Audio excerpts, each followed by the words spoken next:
사사들이 치리하던 때에 그 땅에 흉년이 드니라. 유다 베들레헴의 한 사람이 그의 아내와 두 아들을 데리고 모압 지방에 가서 거류하였는데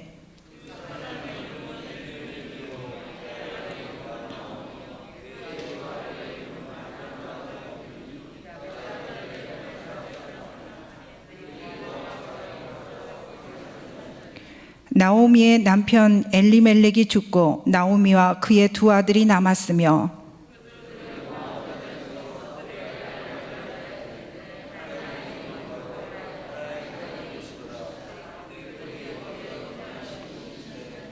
다 같이 합독하시겠습니다.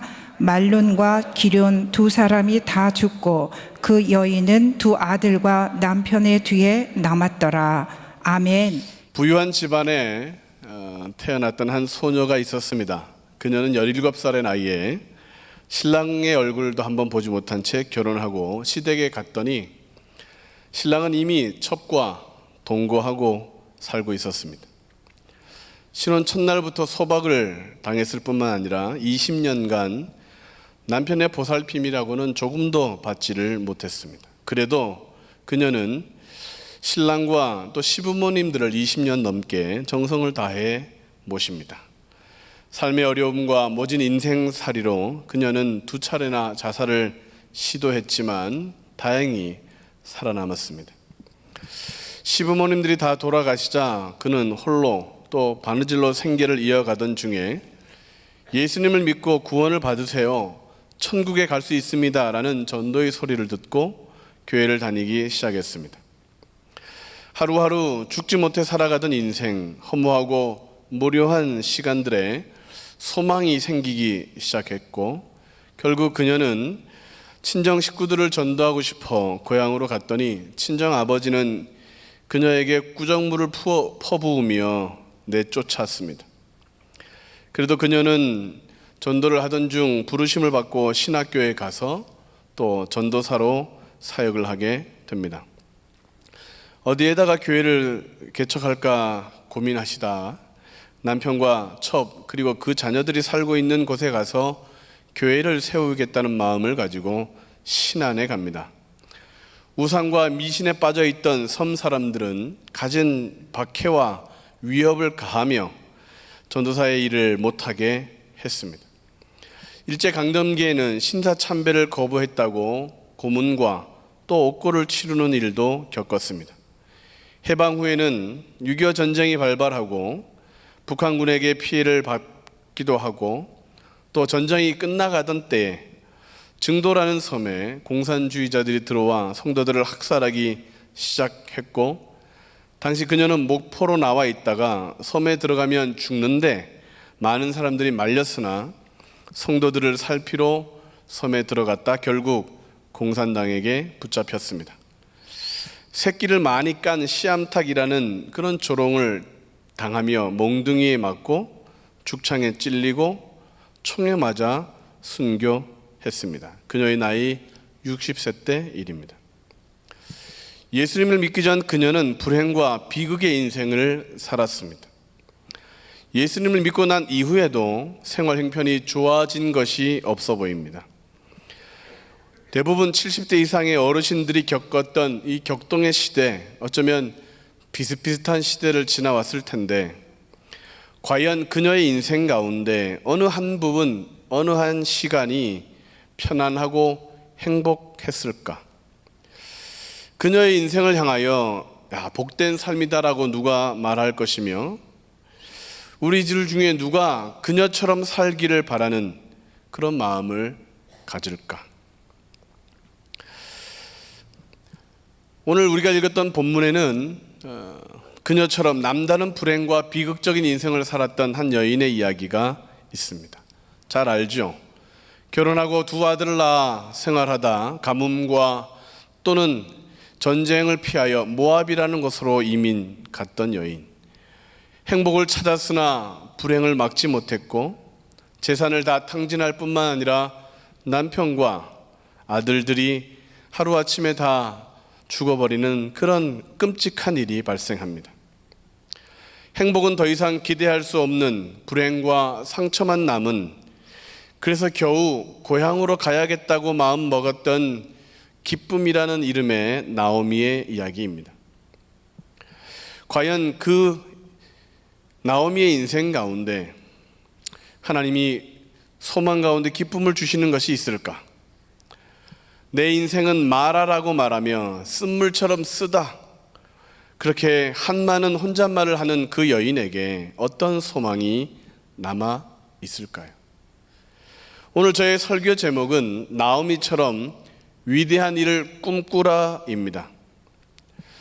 이런 질문을 하실 수 있을 것입니다. 나오미의 인생에 뭐가 위대한 일이 있었는가?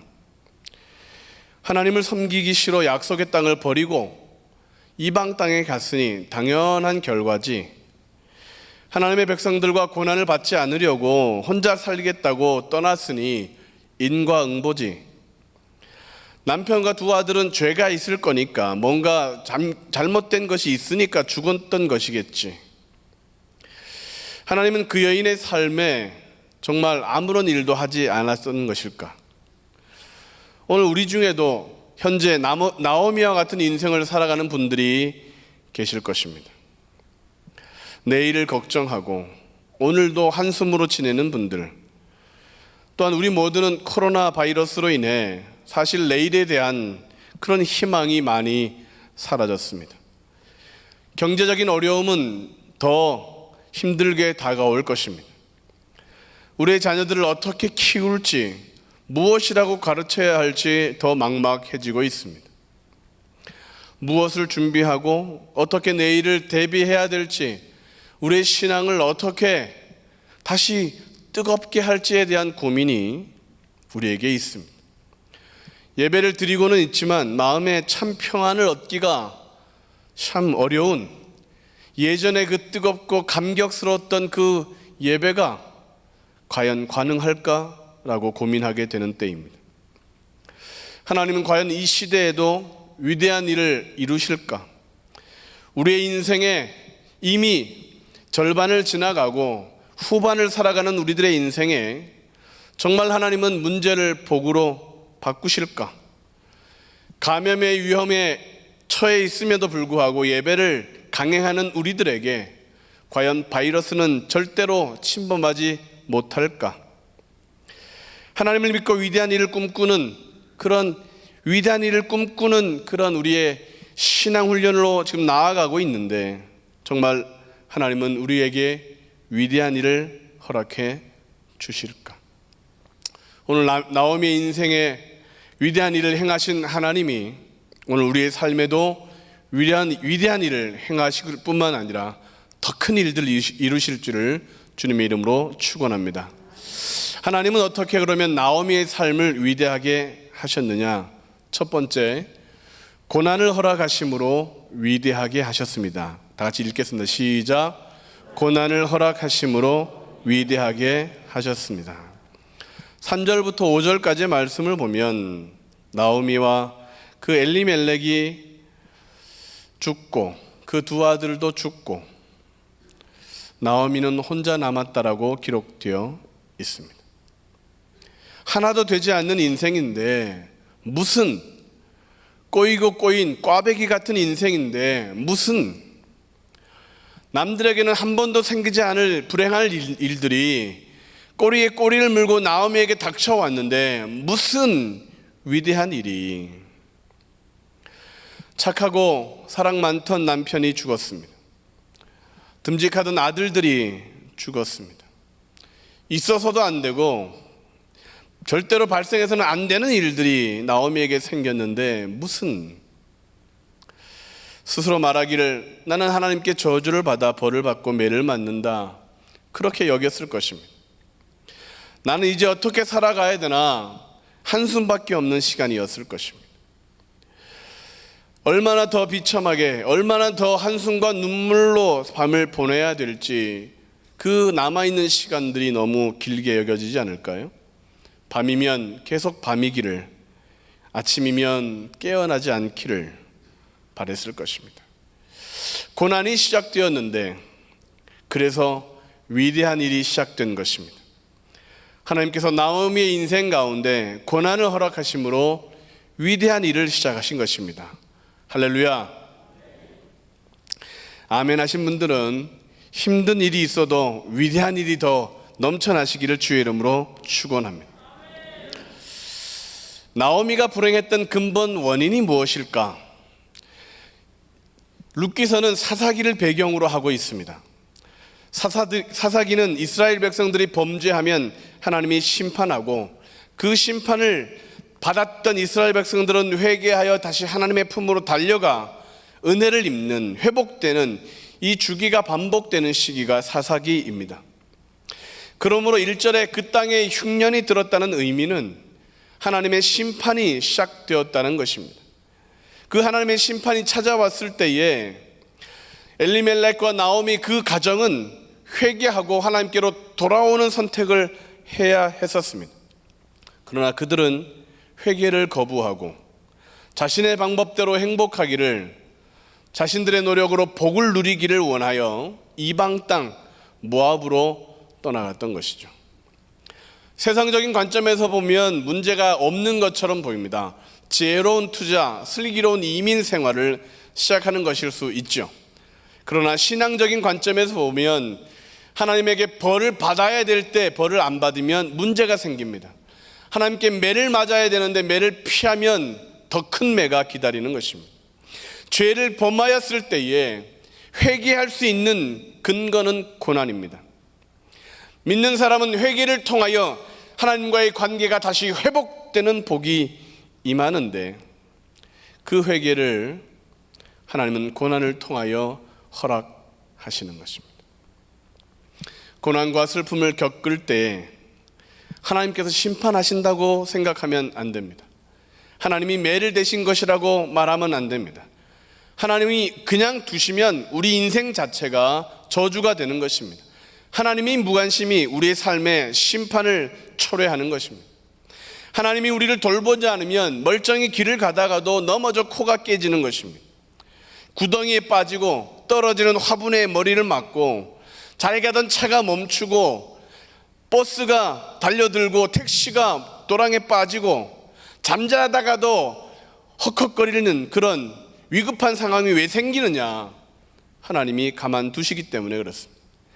하나님이 우리에게 관심을 갖지 않으시면 세상의 모든 악한 일들, 나쁜 일들이 우리에게도 생깁니다.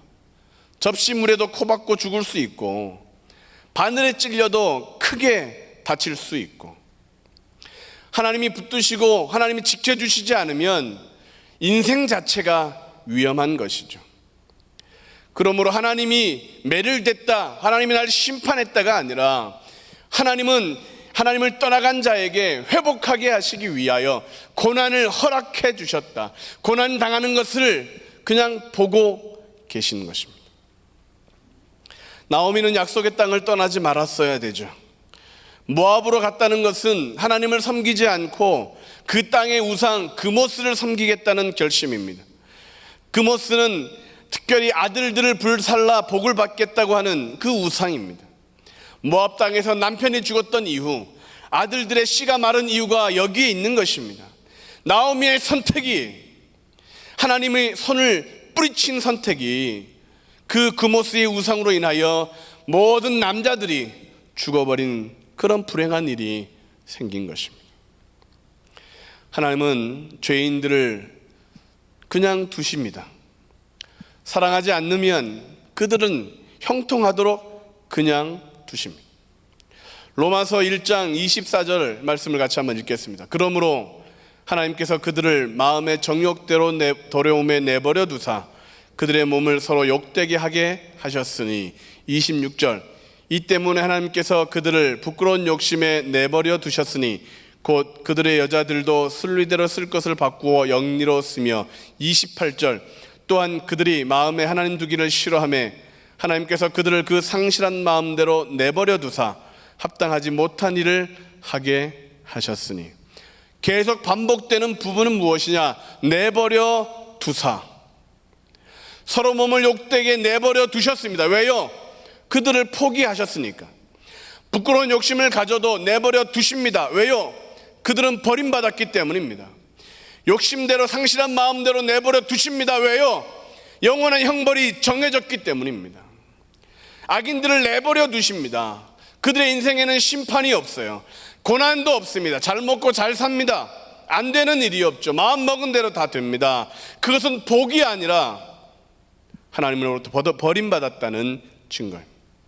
죄를 지은 인생에게 문제가 없다면 아예 버림받은 인생, 악한 일을 행하였음에도 불구하고 사건도 생기지 않고 사고도 당하지 않고 교통 딱지도 끊지 않으면 하나님이 버렸다는 증거입니다.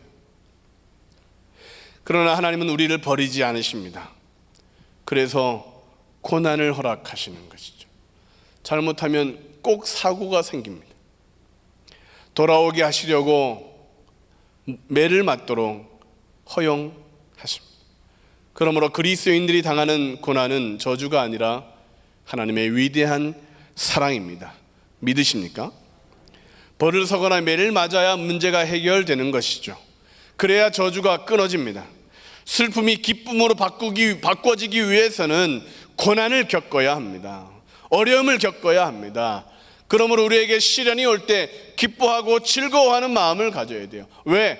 하나님이 우리를 버리지 않았다는 증거이니까. 인생의 어려움이 계속 반복되면 우리는 소망을 가져야 됩니다. 왜? 하나님이 나를 붙들고 계시기 때문에. 인생살이에 문제가 많지요. 포기하지 않았던 하나님의 증거입니다. 건강에 문제가 생기고 가정에 불화가 생기고 자녀들에게 손자들에게 어려움이 닥칠 때에 우리는 소망 가운데 하나님을 끝까지 부르고 다시 주님께로 돌아와야 합니다. 하나님을 찾으면 회복이고 하나님을 부르면 만나주시는 기적을 경험하게 되는 것이죠. 그러므로 하나님은 우리가 복받기 위하여, 다시 은혜를 받기 위하여 고난을 허락하시는 것입니다.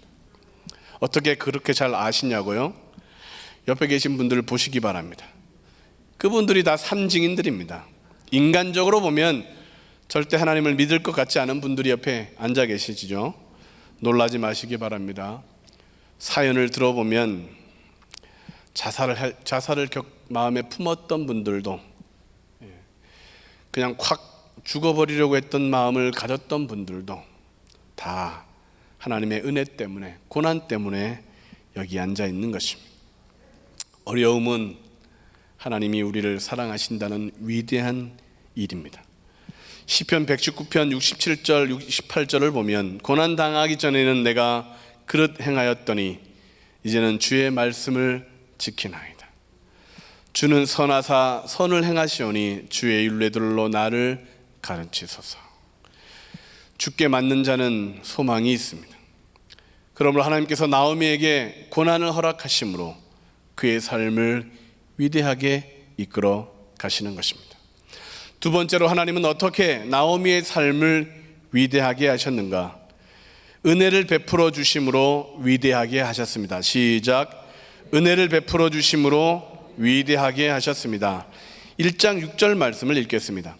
그 여인이 모압 지방에서 여호와께서 자기 백성을 돌보시사 그들에게 양식을 주셨다 함을 듣고 이에 두 며느리와 함께 일어나 모압 지방에서 돌아오려 하여. 22절 말씀을 읽겠습니다. 나오미가 모압 지방에서 그의 며느리 모압 여인 룻과 함께 돌아왔는데 그들이 보리 추수 시작할 때에 베들레헴에 이르렀더라. 룻기서의 특징은 우연을 통하여 좋은 일들이 많이 생긴다는 것입니다. 그래서 이런 말이 있죠. 우연이 반복되면 인연이 되고 우연이 반복되면 운명이 된다. 절망과 슬픔뿐이던 나오미의 귀에 우연히 양식에 대한 소문, 하나님이 백성을 돌아보셨다는 소문이 들립니다. 우연일까요? 먼 나라, 먼 지방, 유다 베들레헴 그 시골의 소식이 나오미의 귀에 들렸다는 것, 우연이 아닙니다. 하나님이 사람과 사람을 연결해서 이 사람의 귀에서 이 사람의 입으로 이 사람의 귀로 그렇게 옮겨서 결국 나오미에게까지 그 소식이 전해진 것이죠. 나오미가 룻과 함께 고향 땅에 돌아왔더니 우연히 보리추수를 하기 시작하는 것입니다. 때와 시기를 하나님이 맞춰 주신 것이죠.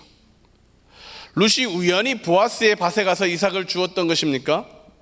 하나님의 인도하심입니다. 보아스가 우연히 추수하는 모든 밭 중에 룻이 이삭을 줍는 곳에 가서 룻을 봤던 것입니까? 하나님이 짝지어 주려고 인도하신 것이죠. 그 둘이 우연히 이삭을 줍고 우연히 보아스를 본 것이 아니죠. 하나님이 우연을 통하여 하나님의 계획을 이루어 가십니다. 믿으십니까? 아멘 하신 분들에게는 우연히 복을 받고 우연히 복권에도 당첨되고 우연히 마구마구 잘 되는 일이 넘쳐나시기를 주님의 이름으로 축원합니다. 지금 아멘 하신 분들 말고 아까 아멘 하신 분들에게 차양로 장로님이 손을 들었습니다. 룻기서는 처음부터 우연히입니다. 근데 이것을 전문 용어로 섭리, 인도하심이라고 표현합니다. 나오미는 하나님을 떠났지만 하나님은 한 번도 나오미를 떠나지 않으셨습니다. 나오미는 언약을 어기고 이방 땅으로 이방 우상에게 갔지만 하나님은 그 손을 놓지 않으셨습니다. 나오미는 불행을 닥칠 때마다 원망하고 하나님이 나에게 이런 일을 행한다라고 하나님께 불평했지만 하나님은 그 소리를 들으면서도 그를 실어버리지 않으셨습니다. 나오미는 그의 인생에서 하나님을 지워버리는 10년의 삶을 살지만 하나님은 그녀를 조금도 잊지 않고 그의 삶 가운데 우연을 통하여 은혜를 끼쳐 주십니다. 장례식장에 가보면 누가 복을 받은 사람인지 쉽게 알 수 있습니다. 성도라는 그 명패가 쓰인 고인이 성공자입니다. 참된 복을 받은 자입니다. 성도라는 이름의 명패를 받기가 쉬운 줄 아십니까? 아무리 지혜로워도 그 이름을 얻기 어렵습니다. 재물이 많다고 해도 살 수가 없습니다. 부지런히 살아도 몸과 마음을 다하고 최선을 다하고 살아도 성도라는 이름의 명패를 얻기는 어렵습니다. 하나님의 은혜가 아니고서는 그 명패를 얻을 수 없습니다. 하나님이 찾아오셨고 하나님이 구원해 주셨고 끝까지 하나님께서 지켜주셨고 마침내 인도하셔서 천국에 입성하는 그 위대한 이름이 성도입니다. 하나님의 은혜가 있었기에 구원받을 자격이 없었는데 구원을 받고 복을 받을 그런 행함도 없는데 복을 누리는 이유가 뭐냐? 다 하나님의 은혜인 것입니다. 요한복음 6장 38절로 40절 말씀에 보면 내가 하늘에서 내려온 것은 내 뜻을 행하려 함이 아니요 나를 보내신 이의 뜻을 행하려 함이니라. 나를 보내신 이의 뜻은 내게 주신 자 중에 내가 하나도 잃어버리지 아니하고 마지막 날에 다시 살리는 이것이니라. 내 아버지의 뜻은 아들을 보고 믿는 자마다 영생을 얻는 이것이니 마지막 날에 내가 이를 다시 살리리라. 하나님이 잃어버리지 않으셨기에 우리가 구원받은 것입니다. 우리의 내일의 소망이 넘쳐나는 것은 마지막 날에 다시 살릴 것을 믿기 때문인 것입니다. 은혜가 풍성하시기에 영생을 얻는 믿음이 복을 받는 것입니다. 자격이 없는데 우리는 어떤 그런 지혜도 없는데 오늘도 내일도 영원히 복을 받는 비결은 하나님의 은혜입니다. 나오미는 하나님께서 자신을 마라의 인생, 고통의 인생에 되게 하셨다고 말했지만 틀린 고백이죠.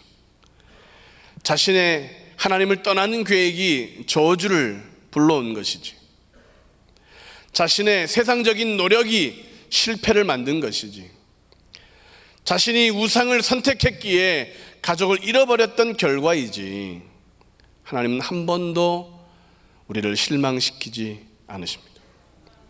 하나님의 은혜는 멈춰지지 않았기에 저와 오늘 여러분들이 여기 있는 것처럼 나오미의 인생 가운데 하나님의 은혜가 있었기에 그의 삶은 회복되고 성도라는 구원의 이름, 천국의 이름을 소유하게 된 것입니다. 고난을 당해 보십시오. 알게 되죠. 하나님의 큰 사랑이 있었구나.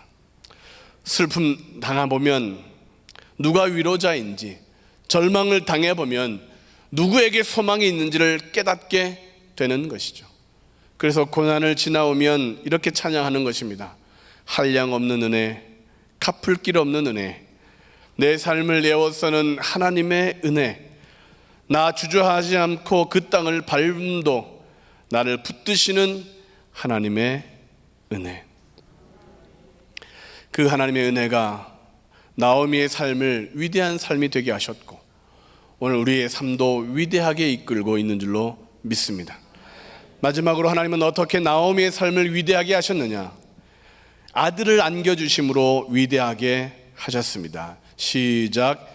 아들을 안겨주심으로 위대하게 하셨습니다.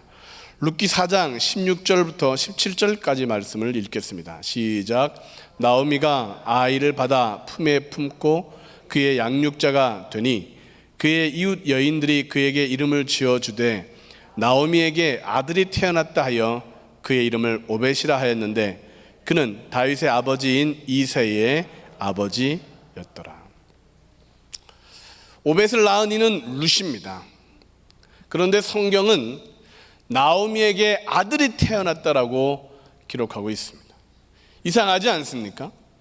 왜 성경은 오벳을 나오미의 아들처럼 말씀하고 있는가?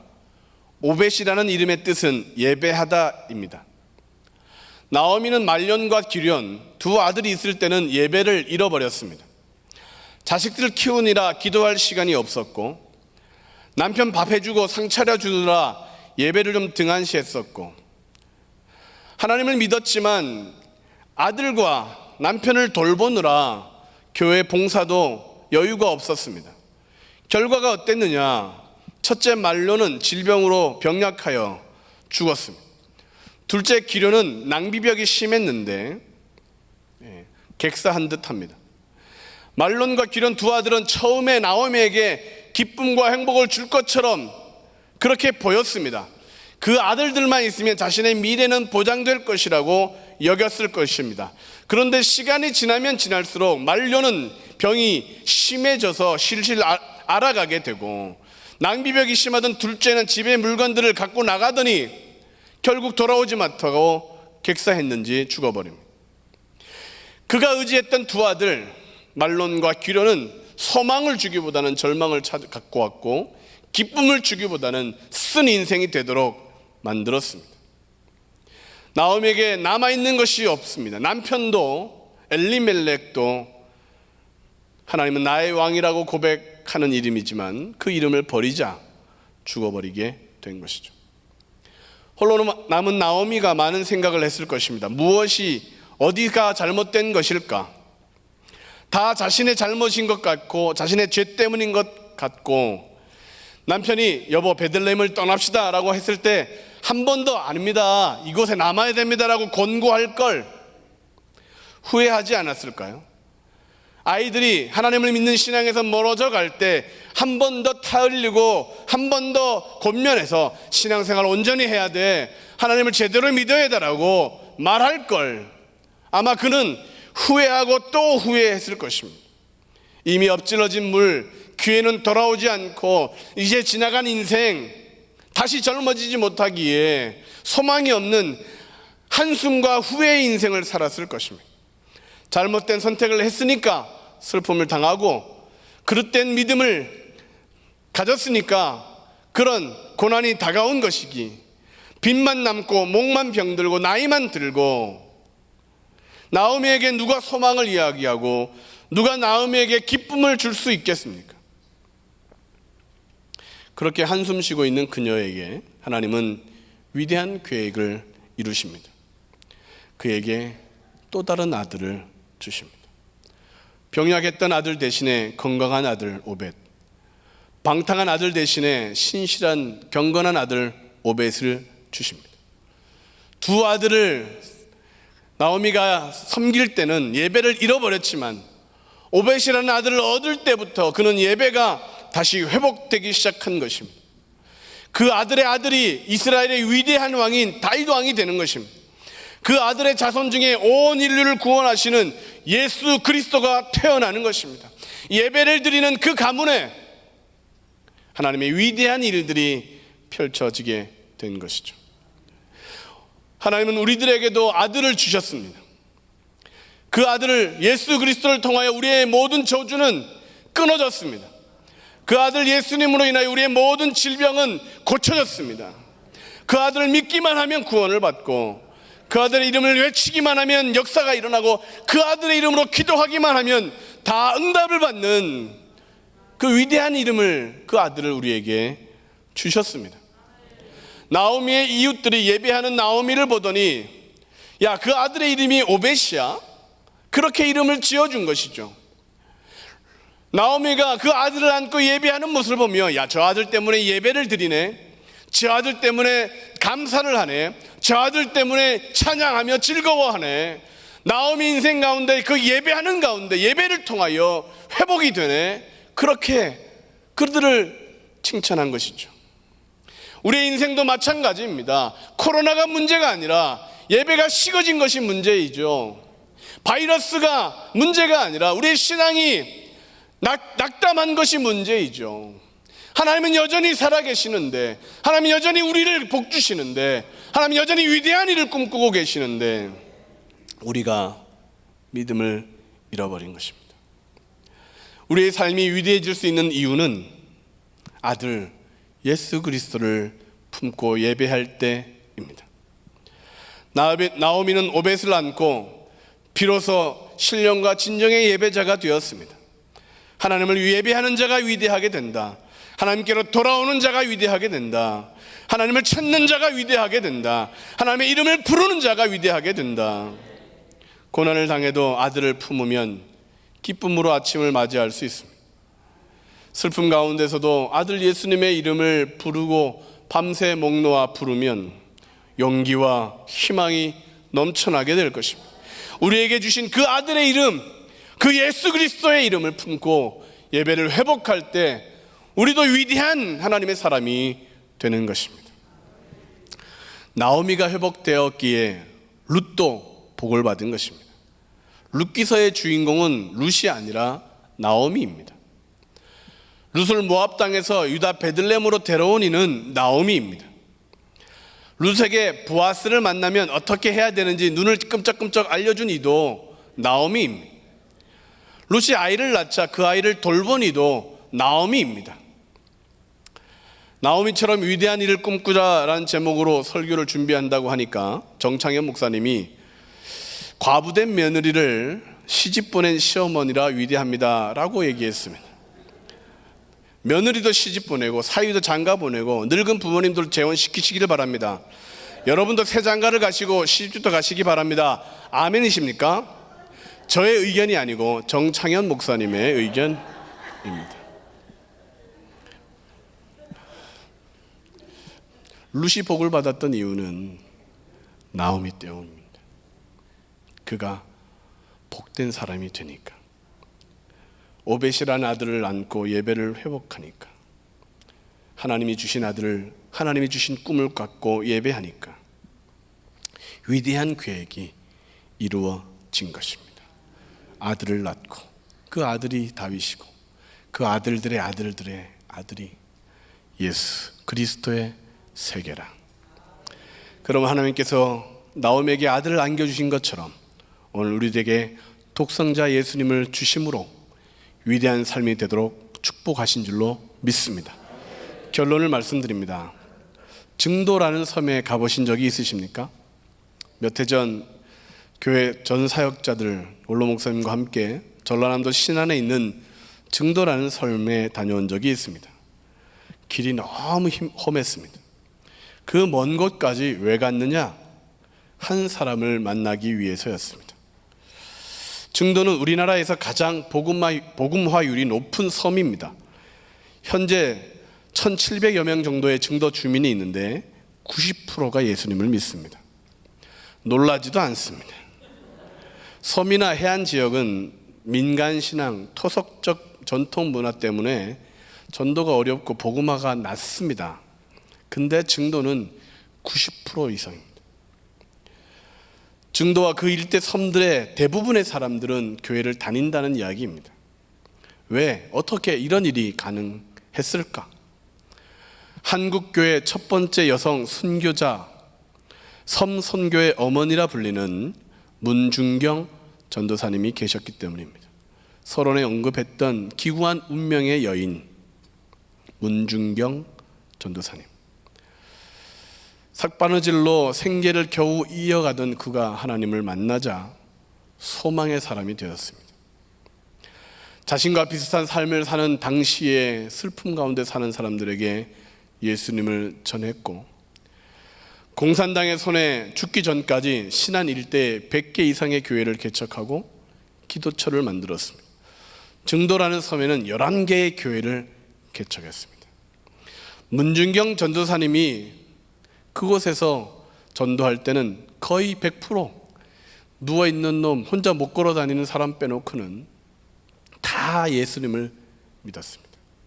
그 증도에 그분을 기념하는 기념교회가 있어 전 사역자가 거기를 다녀왔습니다. 저는 그곳에 가보기 전에 문준경 전도사님이 있었다는 사실을 알지도 못했습니다. 왜 이 먼 곳까지 가는 거야? 우리나라에 좋은 것이 얼마나 많은데 여기를 가야 돼? 누군데?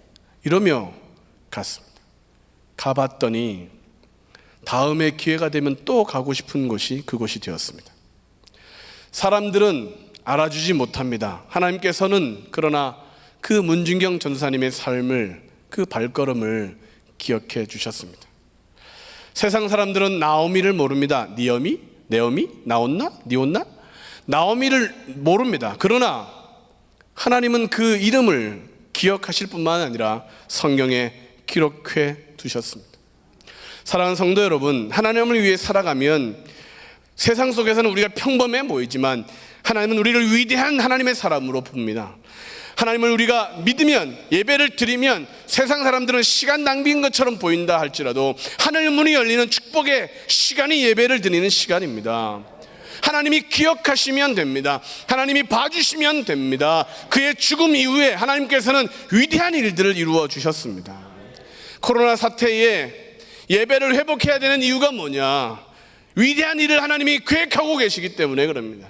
코로나 사태 때문에 예배가 어려워지고 방해를 받고 여러 가지 힘든 상황이 펼쳐지지만 그래도 불구하고 예배를 왜 드려야 되느냐? 한 번 더 왜 예배를 드려야 되느냐? 하나님의 위대한 섭리가 우리를 통하여 이루어지기 때문에 그렇습니다. 그러므로 나오미처럼 고난이 있어도 하나님의 인도하심, 은혜를 기억하고 하나님께서 마침내 우리에게 그 아들을 주셨으므로 우리가 세상에 하나님의 복음과 나라를 이루는 일에 쓰임받기를, 그런 축복된 삶을 사시기를 주님의 이름으로 축원합니다. 기도하시겠습니다.